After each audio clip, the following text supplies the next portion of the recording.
आताची एक मोठी बातमी पालघर स्थानकावरून येत आहे। पालघर स्थानकात मालगाडी घसरलेली आहे आणि मुंबईकडे जाणारी वाहतूक ही पूर्णपणे ठप्प झालेली आहे।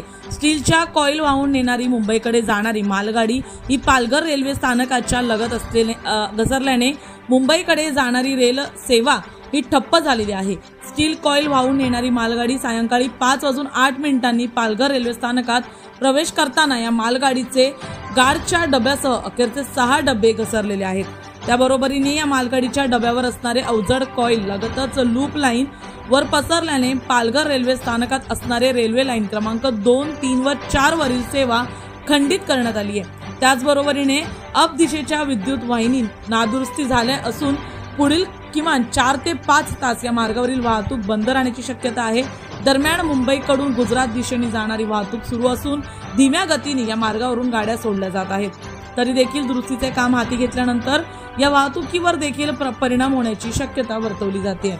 तर पालघरमध्ये ही घटना घडल्यानंतर आता मुंबईकडे जाणाऱ्या सर्व रेलगाड्या या ठप्प झाल्या असल्या कारणाने या मार्गावरील तर या घटनेमुळे मुंबईकडे जाणाऱ्या जितक्या रेलगाड्या आहेत त्या थांबवण्यात आलेल्या आहेत आणि दुरुस्तीचं काम सुरू असल्या कारणाने नागरिकांना याचा मोठा फटका बसणार आहे। तसंच वर्दळीची वेळ असल्या कारणाने याचा मोठा फटका जो आहे तो आता प्रवाशांना बसण्याची शक्यता आहे।